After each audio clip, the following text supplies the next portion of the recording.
গৌরী প্রভাকরকে বলে, আপনি মিথ্যে কথা বলছেন। ভাস্কর কাকা আমার মা বাবাকে কেন মারতে যাবে? ক্ষতি বা কেন করবে? কিসের সম্পর্ক ওদের সঙ্গে? আর আপনি যদি জানেন আমার মা বাবার সম্পর্কে, তাহলে বলুন না আমার মা বাবাকে, আমার অতীত কি? প্রভাকর বলে, সেটাই তো আপনাকে জানতে হবে, আর তার জন্য ভাস্কর ঘোষকে জিজ্ঞেস করে আমরা সব সত্যিটা জানতে পারবো। গৌরী বলে, আজকে আপনার জন্য ভাস্কর কাকার এই অবস্থা। আপনি চাইলে তাকে বাঁচাতে পারতেন।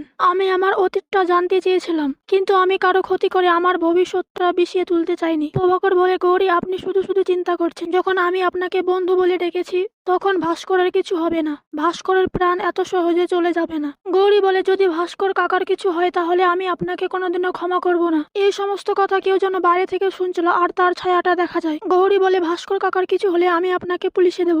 এই বলে গৌরী সেখান থেকে চলে যায়। এদিকে পিয়া কান্নাকাটি করছে।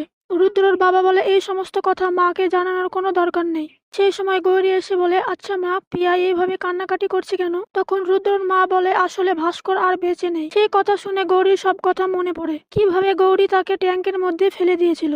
আর সেই কথা মনে পড়ে গৌরী অজ্ঞান হয়ে পড়ে। গৌরীকে অজ্ঞান হতে দেখে বাড়ির সকলে ঘাবড়ে যায়। এরপর গৌরীকে তার ঘরে নিয়ে যায়। নিয়ে গিয়ে তাকে শুয়ে দেওয়া হয়। গৌরী ঘুমের ঘরে সেই সব কথাগুলো মনে করতে থাকে। হঠাৎ গৌরী চিৎকার করে উঠল, আমি কিছু করিনি, আমি কিছু করিনি। তখন গৌরী রুদ্রকে তার পাশে দেখতে পায়। রুদ্র তার হাতে একটা আংটি নিয়ে বসে আছে। গৌরী রুদ্রকে বলে, স্যার আমি আপনাকে কিছু বলতে চাই। তখন রুদ্র আংটিটা দেখিয়ে বলে, আপনি এই আংটিটার বিষয়ে কিছু বলতে চান? গৌরী বলে, এই আংটিটা আপনি কোথায় পেলেন? তখন রুদ্র বলে, বিমলা এই আংটিটা ওই ট্যাঙ্কের পাশ থেকে পেয়েছে। বলুন আপনি কি বলতে চান? আর এই আংটিটা ওখানে কি করে গেল? গৌরী বলে, এই সব কিছু আমার জন্যই হয়েছে। ভাস্কর কাকা আজ আমার জন্যই বেঁচে নেই। তখন রুদ্র বলে, এইসব আপনি কি বলছেন? তার মানে আপনি দেখেছিলেন ভাস্কর কাকা ট্যাঙ্কের মধ্যে পড়ে গিয়েছিল? যদি আপনি দেখেই থাকেন তাহলে আমাকে একটা ফোন করেননি কেন? বা বাড়ির কাউকে তো বলতে পারতেন। আপনি কি দেখেছেন কে ভাস্কর কাকাকে ধাক্কা দিয়ে ট্যাঙ্কের মধ্যে ফেলে দিয়েছে, নাকি আপনি ধাক্কা দিয়েছেন? গৌরী বলে, না, কিন্তু এসব কিছু আমার জন্যই হয়েছে। রুদ্র বলে, আপনি আগে শান্ত হন। আপনার কি হয়েছে আমাকে খুলে বলুন। গৌরী কাঁদতে কাঁদতে কিছুই বলতে পারে না। এরপর রুদ্র গৌরীকে শান্ত করিয়ে বসিয়ে গৌরীর কাছ থেকে সবটা জানতে চান। তখন গৌরীও সব সত্যিটা রুদ্রকে খুলে বলে। তখন রুদ্র শুনে বলে, কি আপনি একটা লোকের কথা শুনে এইসব কিছু করে ফেললেন? আপনি এত সরল মনের মানুষ কেন বলুন তো? আপনি যেটা করবেন একটু ভেবে চিন্তে করবেন তো, বা আমাকে বলতে পারতেন। এরপর গৌরী বলে, আমি লোভে পড়ে করেছি এইসব। তখন রুদ্র বলে, কি টাকার লোভে করেছেন এসব? আপনি আমাকে তো একবার বলতে পারতেন। গৌরী বলে, না স্যার, আমার এই সব কিছুই চাই না। আমার একটাই উদ্দেশ্য, আমার অতীতটা জানতে চাওয়া। এটা কি আমার অপরাধ স্যার? তখন রুদ্র বলে, না, সেটা মোটেই অন্যায় নয়, কিন্তু আপনি ভুল করেছেন। গৌরী বলে, স্যার আপনি তো তদন্ত করার জন্য ওই লোকটাকে পাঠিয়েছিলেন, তাই আমি ভরসা করেছিলাম ওই লোকটার ওপর। তখন রুদ্র বলে, আমারই ভুল হয়েছে। আনন্দের কথা শুনে না জেনে শুনে ওই লোকটাকে তদন্তের ভার দিয়েছি।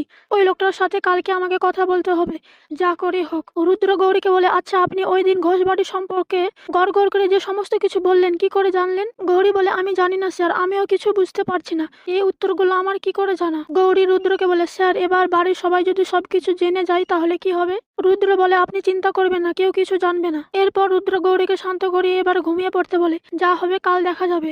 এরপর মাঝরাতে দেখা যায় গৌরীর জল তেষ্টা পায়, কিন্তু ঘরে জল নেই। জল নিতে নিচে নেমে আসে। রান্নাঘরে যখন যায় তখন ভাস্করের সঙ্গে যা যা হয়েছিল গৌরীর সঙ্গেও তাই তাই হয়। যেমন এই লাইট নিভে যাওয়া লাইটগুলো একবার নিভছে আর জ্বলছে। এরপর ভাস্কর গৌরীর জন্য একটা ভয়ের বাহল তৈরি করে। ভাস্কর পুরো ভেজা শরীরে সেখানে আসে। গৌরী ভাস্করকে দেখে খুব ভয় পেয়ে যায়।